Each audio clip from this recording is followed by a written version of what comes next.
O Rasgaí é o podcast do programa de pós-graduação em demografia da UFRN. Aqui falamos sobre demografia, estudos de população e ciência em geral. Rasgaí. No episódio de hoje do Rasgaí, a conversa será com o Paulo Vitor Maciel da Costa. Ele é economista, formado pela Universidade Regional do Cariri, no Ceará, e atualmente é doutorando do programa de pós-graduação em demografia da UFRN e publicou recentemente um artigo na revista Desenvolvimento e Meio Ambiente, que apresenta os principais resultados da sua dissertação de mestrado. O mestrado do Paulo Vitor foi defendida no início de 2020, também aqui no mestrado em demografia da UFRN, e sua pesquisa discutiu como a mobilidade populacional pode ter impactado a vulnerabilidade sociodemográfica no contexto do projeto de transposição do Rio São Francisco. O artigo Transposição do Rio São Francisco e a vulnerabilidade sociodemográfica, desafios ao bem-estar da população sertaneja, foi publicado no dossiê Sociedade e Ambiente no Semiárido, Controvérsias e Abordagens e corresponde ao volume 55 da DMA, no ano de 2020. Esse é o episódio 11 do Rasgaí, podcast do programa de pós-graduação em demografia da UFRN. Olá, Paulo, explique pra gente qual foi o objetivo do seu trabalho e do artigo que você acaba de publicar na revista Desenvolvimento e Meio Ambiente. Olá, Ojima e ouvintes do Rasgaí. Quero agradecer o convite e dizer que é um prazer poder compartilhar um pouco dos meus resultados de pesquisa aqui com vocês. Contextualizando um pouco esse objetivo de pesquisa, o projeto de transposição ele localiza-se na região semiárida do Nordeste brasileiro, que é um espaço marcado pelas frequentes secas e também pela desigualdade social e econômica. Então, temos o projeto de transposição, que é destinado a mitigar os efeitos da seca, mas que traz consigo impactos não somente ambientais, mas também sociais e demográficos. Nesse contexto, a mobilidade populacional é uma das questões demográficas decorrentes do projeto de transposição, capaz de mudar rapidamente o tamanho e a composição da população nas áreas impactadas, trazendo preocupações sobre as questões como a pobreza e a exclusão social.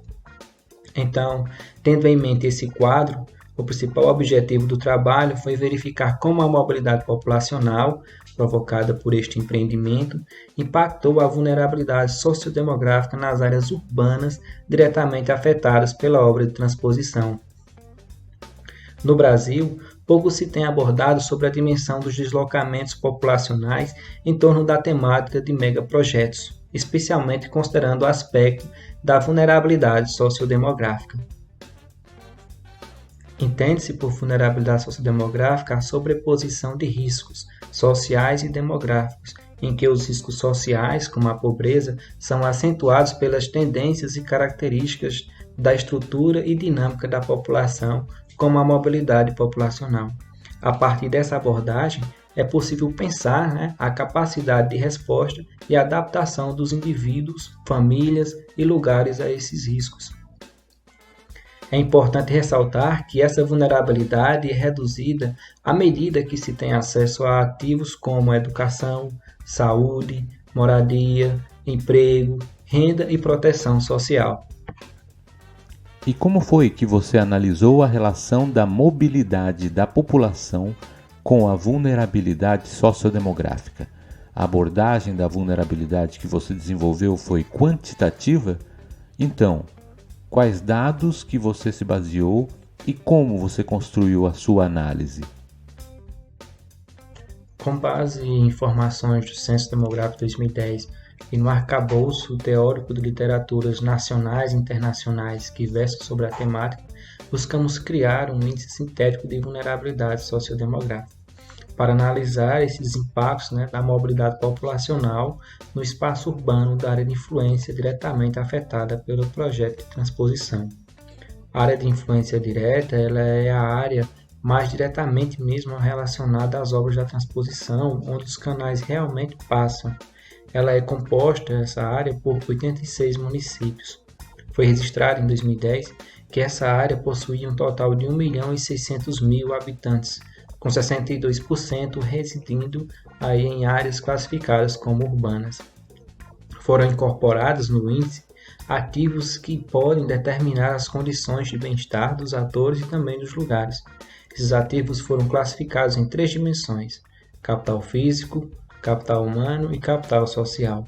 O capital físico, ele inclui ativos relativos aos meios de vida, como as condições de habitação, acesso a bens duráveis, acesso a serviços básicos de infraestrutura, condição financeira da família e de mobilidade diária. O capital humano, ele inclui como ativo principal o trabalho, sendo considerados os ativos que agregam valor a ele, como as condições de educação, saúde e composição etária que podem implicar em maior, ou menor capacidade física para o trabalho. E o capital social inclui ativos que remetem à formação e ao rendimento familiar, à inserção e estabilidade no mercado de trabalho e ao acesso também aí à proteção social e assistencial. Em seguida, utilizamos a técnica de análise de componentes principal, a ACP, para agrupamento dos indicadores sociodemográficos em fatores, considerando cada uma dessas dimensões que foram apresentadas anteriormente, para facilitar a identificação e interpretação das relações estruturais entre os índices. Para a mensuração da mobilidade populacional atraída pelo projeto de transposição, além do recorte espacial específico, foi adotado o quesito censitário de última etapa, para captar a população migrante com menos de 4 anos de residência. Considerando o tempo de início da obra da transposição, que foi em 2007, e o último dado censitário disponível, que é o Censo Demográfico de 2010. E quais foram as principais conclusões, os principais resultados encontrados na sua pesquisa?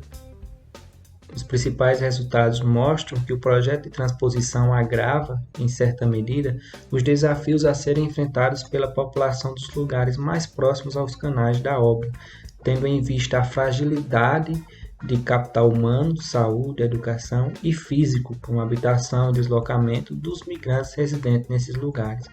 Considerando os índices de vulnerabilidade, é notável que a área de influência direta apresenta fragilidades estruturais ou deficiências, especialmente em termos de capital físico e humano, o que pode ser reflexo da incapacidade de lidar com as demandas de infraestrutura urbana, moradia, saneamento básico e escolas, por exemplo, demandas que surgem em espaços que já apresentam limitações orçamentárias. A dificuldade de acesso a esses ativos, em especial pela população migrante residente nessas áreas, pode implicar maiores dificuldades de adaptação e maior exposição à pobreza e à tendência à mobilidade socioeconômica descendente. Somadas a essas condições as já existentes, esses espaços são colocados em situação mais preocupante, o que leva à urgência de planejamento urbano mais eficiente para atender às demandas emergentes. Portanto, isso mostra que a mobilidade populacional induzida pela transposição do Rio São Francisco trouxe consigo maiores desafios ao bem-estar da população dos espaços urbanos, com a composição populacional e sua distribuição socioespacial implicando em maior vulnerabilidade sociodemográfica nesses locais. Paulo, como você avalia que o seu estudo pode contribuir para entender o contexto social que você analisou? Este estudo traz um significativo arcabouço teórico, metodológico, que acreditamos ser uma rica análise sobre as condições de vulnerabilidade da população sertaneja, residente nas áreas diretamente afetadas pela obra da transposição. Assim, as ferramentas aqui expostas, como o índice, podem contribuir em grande medida para diagnosticar pontos ou áreas de maior vulnerabilidade que precisam de maior atenção. Então, tem o potencial de contribuir para o planejamento e eficiência de ações que aumentem o bem-estar e reduzam a vulnerabilidade da população sertaneja. E para finalizar, conta pra gente como foi a sua trajetória acadêmica desde o interior do Ceará até chegar aqui no doutorado na demografia da UFRN. Como filho de agricultores, desde a graduação me senti inclinado a estudar as questões relacionadas à população rural. Tive o primeiro contato com a demografia através de uma disciplina na graduação e a partir daí me interessei especialmente pelos estudos de imigração, que é uma das componentes demográficas. Inclusive, por conta dessa busca por qualificação, tive minha primeira experiência como migrante, onde tive que migrar do sítio de Santana do Cariri para a cidade de Crato. E depois disso, tive também que migrar para Natal, capital do Rio Grande do Norte, para cursar a pós. Eu ingressei no mestrado no PPG-DEM em 2018 e minha experiência desde o início tem sido muito boa. Como dificuldade, tem algumas disciplinas que exigem um pouco mais de dedicação, mas eu gosto muito dos temas da área, as disciplinas são muito interessantes e os professores excelentes, então a gente realmente aprende. Aí a convivência com os colegas e os grupos de estudos também ajudam bastante, o que deixa o estudo um pouco mais leve. Então a experiência foi muito boa e por isso depois do mestrado eu entrei no doutorado e continuo aí no programa. No doutorado pretendo estudar a relação do projeto 1 milhão de cisternas e do Bolsa Família com a vulnerabilidade e mobilidade no semiárido nordestino. O intuito é ver a força combinada desses programas sobre a redução da vulnerabilidade socioambiental da população imigrante residente no semiárido. Essa região concentra grande parte das famílias beneficiárias desses dois programas. Esses programas, por sua vez, eles desempenham um papel importante no contexto das migrações, porque a experiência de ser migrante em si é uma raiz de insegurança, visto que implica deixar um lugar que faz parte da identidade em direção a uma nova realidade a qual é preciso adaptar-se, alterando a trajetória pessoal e rompendo assim os laços. Será que o imigrante residente no semiárido nordestino e beneficiário desses programas conseguiu melhorar ao longo do tempo a sua adaptação aos riscos socioambientais? Além disso, o fato de ser beneficiário de ambos os programas simultaneamente proporcionou maior redução dessa vulnerabilidade? E algo muito interessante dessa proposta é a base de dados, que é a coorte dos 100 milhões de brasileiros. É uma base de dados tratada pelo SIDAX, da Fiocruz Bahia, que estabeleceu um convênio recentemente com a UFRN para a exploração dessas informações.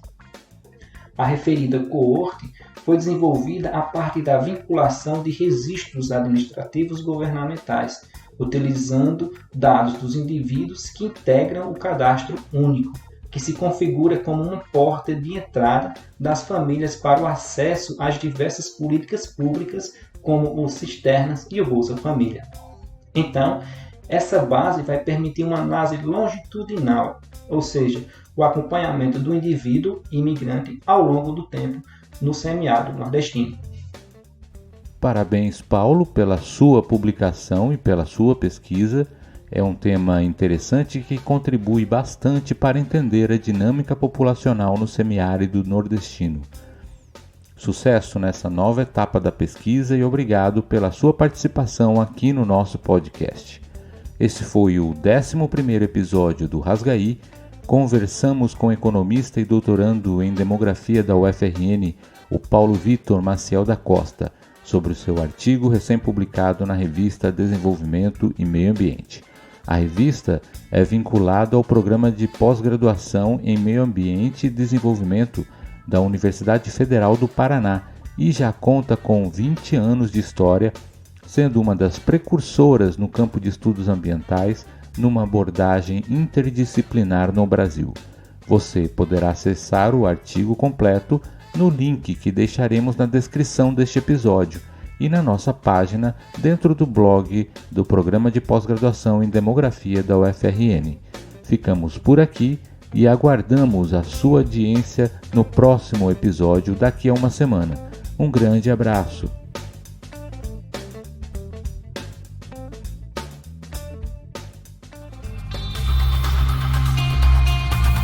O Rasgaí é o podcast do Programa de Pós-Graduação em Demografia da UFRN. Aqui falamos sobre demografia, estudos de população e ciência em geral. Rasgaí.